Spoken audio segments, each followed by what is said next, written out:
Patompo merupakan perguruan tinggi swasta yang terletak di Makassar, Sulawesi Selatan, tepatnya di Jalan Inspeksi Kanal.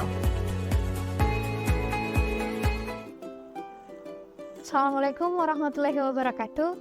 Perkenalkan, saya Alfia Nurfadilah IM Hindi. Saya salah satu dosen pada program studi pendidikan matematika pada Fakultas Keguruan dan Ilmu Pendidikan Universitas Patompo. Universitas Patompo yang sebelumnya dikenal dengan STKIP Pembangunan Indonesia. Universitas Patompo berada di bawah naungan Yayasan Pembangunan Indonesia Makassar. Pada kesempatan ini, saya akan menjelaskan salah satu mata kuliah yang saya ampu, yaitu mata kuliah Landasan Matematika.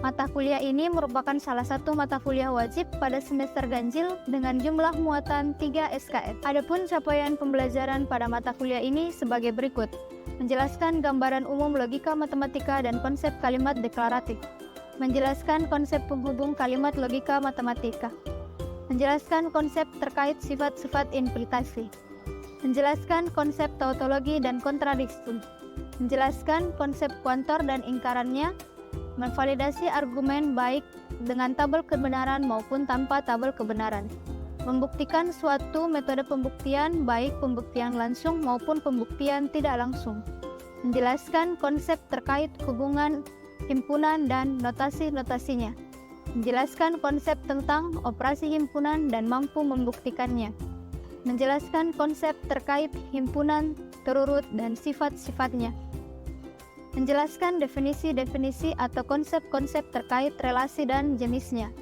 menjelaskan definisi fungsi, komposisi, inverse, fungsi karakteristik, dan fungsi restriktif, menjelaskan definisi fungsi injektif, surjektif, bijektif, dan sifat-sifatnya, menjelaskan konsep kardinalitas dan kaitannya dengan fungsi. Berikut ini saya akan mendeskripsikan mata kuliah Landasan Matematika. Pada mata kuliah ini, mahasiswa akan mengkaji materi pokok, bahasa, logika matematika, ingkaran, operasi logika, tabel kebenaran, dan sifat-sifat implikasi, bentuk-bentuk pernyataan, pembuktian argumen dan kuantor, himpunan, relasi dan fungsi, serta sifat-sifatnya, macam-macam relasi dan fungsi, operasi pada fungsi, dan kardinalitas. Berikut ini materi pembelajaran yang saya berikan kepada mahasiswa. Yang pertama, sejarah singkat logika, kalimat deklaratif, kalimat terbuka, dan ingkaran kalimat. Yang kedua, tabel kebenaran dan operasi logika. Yang ketiga, sifat implikasi dan bentuk pernyataan. Yang keempat, kuantor, baik kuantor universal dan eksistensial dan ingkarannya. Yang kelima, kalimat berkuantor jamak dan ingkarannya. Yang keenam, kuantor tepat satu, paling banyak n, tidak lebih dari satu, dan sebagainya. Kemudian yang ketujuh, validitas pembuktian argumen dengan tabel kebenaran maupun tanpa tabel kebenaran. Yang kedelapan, pembuktian langsung dan pembuktian tidak langsung, serta pembuktian untuk pernyataan berkuantor. 9. Himpunan, elemen, jenis-jenis himpunan, dan notasi-notasinya. 10. Operasi himpunan. 11. Relasi. 12. Fungsi dan jenis-jenisnya. Dan yang ke-13 adalah kardinalitas. Adapun metode pembelajaran yang digunakan dalam kuliah ini adalah metode direct instruction dan tanya jawab.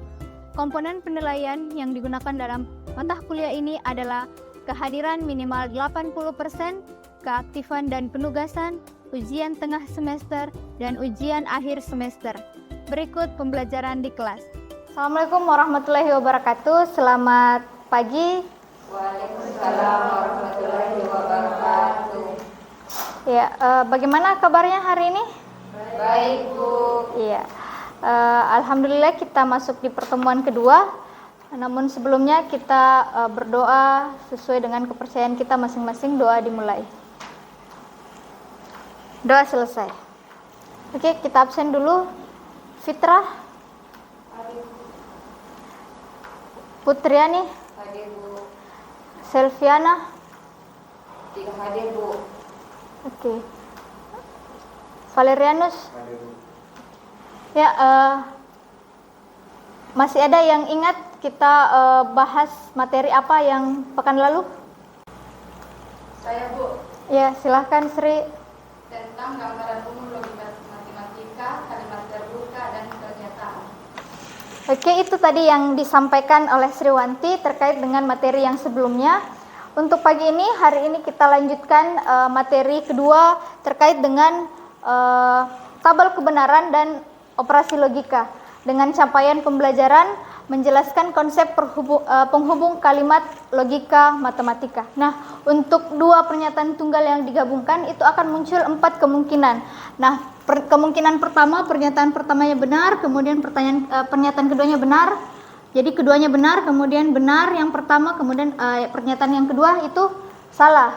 Kemudian kemungkinan yang ketiga, pernyataan pertamanya salah, pernyataan keduanya itu benar, dan kemungkinan yang keempat itu keduanya salah. Jadi ada 4 kemungkinan. Seperti itu.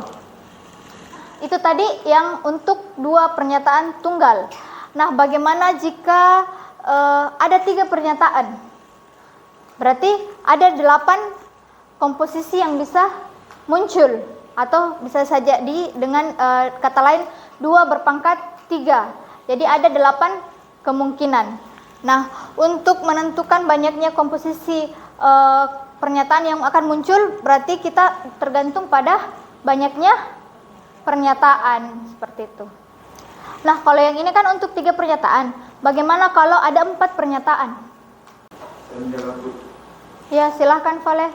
Ada 16 komposisi pernyataan. Oke. Ya, betul. Ada 16 pernyataan kemungkinan yang akan muncul. Nah, bagaimana lagi jika lebih dari 4? Misalnya N pernyataan, kita tidak tahu berapa pernyataannya. Misalnya 10kah, 15kah? Bagaimana kalau N pernyataan? Ada yang bisa? Saya Bu, Ya, silahkan Reski. kalau banyaknya pernyataan itu N, berarti kemungkinannya itu 2 pangkat N. Nah, kalau 2 pangkat N, apa alasannya? Kan kalau untuk 2 pernyataan itu berarti 2 pangkat 2 sama dengan 4, berarti ada 4 kemungkinan. 4 kemungkinan pernyataan. Kalau misalnya 3 berarti 2 pangkat 3 sama dengan 8, berarti 8 pernyataan. Kalau 4 berarti 2 pangkat 4, berarti ada 16 pernyataan. Berarti kalau ada N pernyataan, berarti banyaknya kemungkinan itu 2 pangkat N. Jadi untuk secara umumnya itu berlaku jika banyaknya pernyataan sebanyak N yang tadi dikatakan oleh Reski, maka banyaknya komposisinya itu akan menjadi 2 berpangkat N. Seperti itu. Bisa dipahami? Kita lanjut untuk materi selanjutnya terkait dengan operasi logika. Nah, operasi berarti sama saja operasi bilangan, sama saja. Namun untuk di logika ini, apa saja yang termasuk dalam operasi logika, kita lihat nanti. Nah, sebelumnya untuk melakukan operasi itu berarti kita mau menggabungkan beberapa pernyataan tunggal untuk dijadikan pernyataan majemuk. Nah, apa saja yang termasuk dalam operasi logika? Yang pertama, tentang konjungsi. Nah, di mana konjungsi itu menggunakan kata hubung atau kata perangkai dan simbolnya bisa dilihat di atas. Kemudian yang kedua, operasi yang kedua itu disjungsi dengan kata hubung atau kemudian untuk simbolnya yang kayak V ini, V. Kemudian operasi yang ketiga tentang implikasi, dia menggunakan kata hubung jika maka. Nah, untuk simbolnya bisa dilihat. Dan yang keempat, operasi yang keempat itu biimplikasi dengan kata hubung atau kata perangkai jika dan hanya jika. Nah, kita lihat bagaimana jika kita mengoperasikan dengan konjungsi. Nah, suatu pernyataan majemuk yang dibentuk dengan cara menggabungkan 2 pernyataan tunggal dengan menggunakan kata perangkai atau kata penghubung dan itu merupakan operasi logika konjungsi. Nah, apa definisinya? Bisa dilihat bahwa untuk konjungsi itu bernilai benar jika semua komponennya bernilai benar. Yang lainnya itu bernilai salah. Nah, bisa dilihat pada tabel kebenaran. Nanti semua komponennya bernilai benar, maka kesimpulannya juga bernilai benar. Seperti itu. Kemudian yang kedua, operasi yang kedua tentang disjungsi. Ingat kalau disjungsi itu menggunakan kata penghubung atau. Nah, Kapan kita katakan ini operasinya disjungsi? Jika operasi disjungsi itu bernilai benar jika paling sedikit salah satu komponennya itu bernilai benar. Jadi asalkan ada satu saja yang bernilai benar, berarti itu juga sudah bernilai benar. Bisa dilihat di dalam tabel kebenarannya untuk dua pernyataan dua pernyataan tunggal yang digabungkan, maka untuk hasilnya itu bernilai benar jika salah satunya sudah bernilai benar. Nah, kalau salah dua-duanya juga bernilai salah. Bisa dipahami? Oke. Kita lihat contoh, buatlah tabel kebenaran P dan Q atau P. Nah, mungkin ada yang bisa menjawab langsung di atas sebelum kita lihat jawabannya atau diskusikan jawabannya. Oke, silakan, siapa yang bisa? Saya, Bu. Ya, silakan Carla.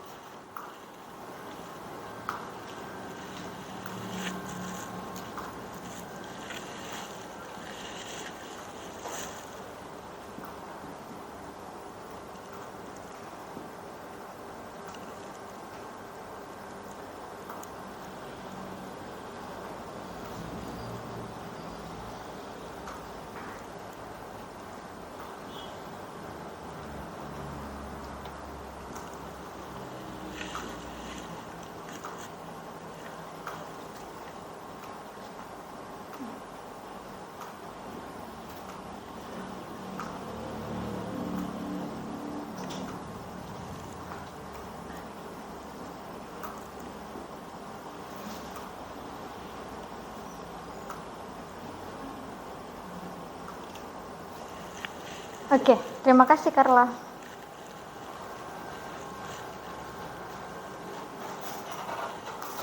Oke, ini tadi jawabannya Carla. Oke, ini sudah betul. Nanti dibiasakan dia dibuat dalam bentuk tabel ya. Jadi dibuat kolom-kolomnya, baris-barisnya.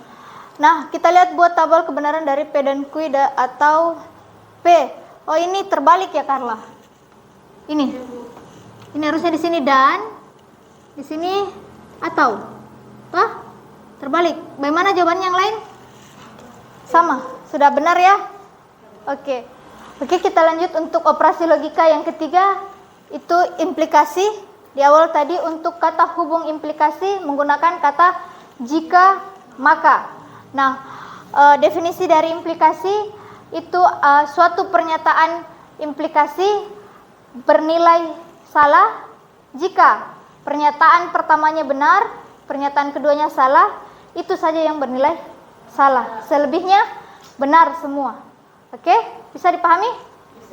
Oke, kita lanjut untuk operasi logika yang keempat. Itu tentang biimplikasi. Nah, apa itu implikasi? Kata hubungnya jika dan hanya jika. Oke.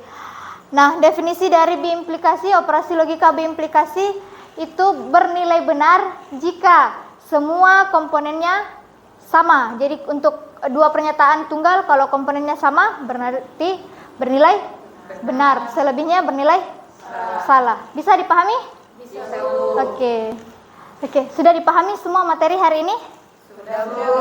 Oke. Kalau begitu ada yang bisa bantu saya menarik kesimpulan untuk materi yang kita pelajari hari ini? Saya, Bu. Ya, silakan Putri. Kesimpulannya ada dua. Yang pertama, untuk menentukan banyaknya komposisi pernyataan yang telah digabungkan tergantung pada banyaknya pernyataan, yaitu sebanyak 2 pangkat N, di mana N banyaknya pernyataan. Kesimpulan kedua yaitu ada 4 operasi logika untuk membentuk pernyataan majemuk.